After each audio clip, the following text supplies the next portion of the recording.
প্রিয় দর্শক সবাই কেমন আছেন? আশা করি খুব ভালো আছেন। আপনার মোবাইলে LMC 8.4 কীভাবে ডাউনলোড করবেন, কীভাবে ব্যবহার করবেন সম্পূর্ণ সিস্টেম দেখিয়ে দেব। ভিডিওটি না টেনে শুরু থেকে শেষ পর্যন্ত দেখতে থাকুন। প্রথমে আপনি গুগল ক্রোমে চলে আসবেন। গুগল ক্রোমে আসার পর আপনি সার্চ আইকনে ক্লিক করে দেবেন। তারপর আপনি এখানে লিখবেন উইগো কাফ। আপনি উইগো কাফ এই লেখাটা লিখে সার্চ করে দেবেন। তারপর আপনি ওয়েবসাইটে ক্লিক করে দিবেন। তারপর আপনি ডান পাশে সার্চ আইকন আছে, সার্চ আইকনে ক্লিক করে দিবেন। তারপর আপনি এখানে আবার সার্চ আইকনে লিখবেন LMN লিখে আপনি সার্চ করে দিবেন। এখন আপনি এখানে একটা পোস্ট দেখতে পাবেন, এখানে একটা টাইটেল আছে নিচের দিকে দেখুন LMC camera AI photo download latest version. আপনি এই লেখাটাতে ক্লিক করে দিবেন।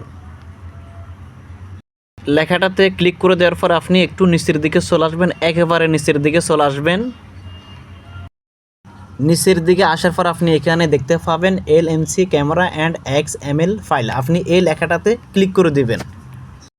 এখন আপনার জিমেল দিয়ে লগ ইন করে নেবেন। লগ ইন হয়ে গেলে আপনাকে গুগল ড্রাইভে নিয়ে আসা হবে, কিছুক্ষণ অপেক্ষা করবেন।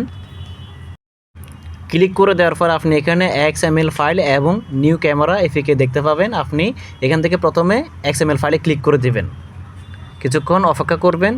তারপর আপনি এটা ডাউনলোড করে নেবেন। এখানে ফাইলটা দেখা যাচ্ছে, ডাউনলোড করবেন। তার জন্য আপনি উপরের দিকে যে ডাউনলোড আইকন আছে, আপনি ডাউনলোড আইকনে ক্লিক করে দিবেন, কিছুক্ষণ অপেক্ষা করবেন। এরপর আপনি একটু জুম করবেন।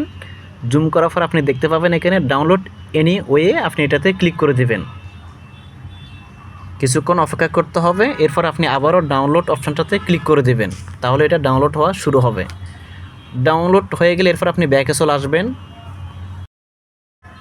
এখন আপনি নিউ ক্যামেরা এপিকে এটাতে ক্লিক করে দিবেন। ক্লিক করে দেওয়ার পর আপনি এখানে ডাউনলোড যে লেখাটা আছে ডাউনলোড এখানে ক্লিক করে দিবেন, অথবা উপরে ডাউনলোড অপশনে ক্লিক করলে হবে। তারপর আপনি ডাউনলোড অপশনে ক্লিক করে দিবেন, কিছুক্ষণ অপেক্ষা করবেন। তারপর আবার জুম করবেন। জুম করার পর আপনি এখানে দেখতে পাবেন ডাউনলোড এনি ওয়ে, আপনি এটাতে ক্লিক করে দিবেন। এরপর আপনি আবারও ডাউনলোড অপশনটাতে ক্লিক করে দিবেন। তারপর ডাউনলোড হওয়া শুরু হবে, কিছুক্ষণ অপেক্ষা করবেন। ডাউনলোড হয়ে গেলে এরপর আপনি উপরের দিকে ওপেন পাবেন, ওপেনে ক্লিক করে দিবেন, কিছুক্ষণ অপেক্ষা করবেন। এরপর আপনি ইনস্টলে ক্লিক করে দিবেন, ইনস্টল হওয়া শুরু হবে, কিছুক্ষণ অপেক্ষা করতে হবে। এখন আপনি নিচের দিকে পাবেন ওপেন, ওপেনে ক্লিক করে দিবেন। ওপেনে ক্লিক করে দেওয়ার পর আপনার সামনে যদি অ্যালাউ চাই, আপনি সমস্ত অ্যালাউ পারমিশনগুলো অ্যালাউ করে দিবেন। যতগুলো পারমিশন চাই আপনি সবগুলো অ্যালাউ করে দিবেন, সবগুলো অ্যালাউ করে দিবেন, তাহলে ক্যামেরাটা চলে আসবে। ক্যামেরাটা চলে আসবে। এরপর আপনি এখানে ডানে ক্লিক করে দিবেন, ডান লেখাতে আপনি ক্লিক করে দিবেন। এরপর কিছুক্ষণ অপেক্ষা করবেন। এরপর উপরের দিকে আপনি সেটিংস যে আইকনটা আছে এখানে ক্লিক করে দিবেন। এখান থেকে আপনি HDR যে লেখাটা আছে ওটা আপনি অফ করে দিবেন, HDR এটা অফ করে দিবেন। এরপর আপনি আবার ব্যাকে চলে আসবেন। ব্যাকে আসার পর আপনি আবার উপরের দিকে সেটিংস আইকনে ক্লিক করে দিবেন। তারপর নিচের দিকে পাবেন মোর সেটিংস, আপনি মোর সেটিংস এটাতে ক্লিক করে দিবেন। এরপর একটু নিচের দিকে চলে আসবেন। নিচের দিকে আসার পর আপনি এখানে পাবেন কাস্টম ফাইল, আপনি কাস্টম ফাইল এই লেখাটাতে টাচ করে দেবেন। টাচ করে দেওয়ার পর আপনি দ্বিতীয় নম্বর একটা অপশন পাবেন ইম্পোর্ট, আপনি ইম্পোর্ট এই লেখাটাতে ক্লিক করে দেবেন। ক্লিক করে দেওয়ার পর আপনি যে ফাইলটা ডাউনলোড করছেন XML ফাইল, ওই ফাইলে আপনি ক্লিক করে দিবেন। তারপর ওকেতে ক্লিক করে দিবেন।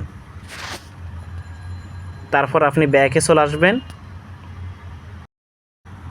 ব্যাকে আসার পর আপনি আবার উপরের দিকে সেটিংসে ক্লিক করে দিবেন।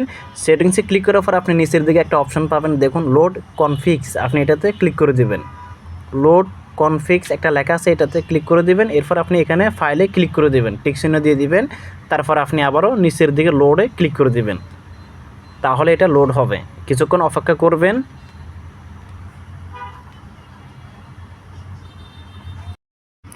এখন আপনি এই আইকনে ক্লিক করে দিবেন। ক্লিক করে দেওয়ার পর আপনি এখানে সমস্ত ফাইল দেখতে পাবেন, যে ফাইল দিয়ে আপনি ছবি তুলবেন ওই ফাইলে ক্লিক করে দিবেন।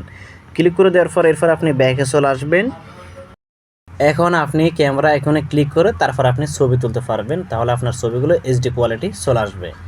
তো আজকের এই ভিডিওটি যদি ভালো লাগে লাইক কমেন্ট এবং শেয়ার করতে ভুলবেন না। আর আপনি যদি আমাদের এই চ্যানেলের নতুন দর্শক হয়ে থাকেন অবশ্যই চ্যানেলটি সাবস্ক্রাইব করে দেবেন এবং পাশে থাকা বেল আইকনটি অল করে দেবেন পরবর্তী যে কোনো ভিডিওর নোটিফিকেশন সবার আগে পাওয়ার জন্য।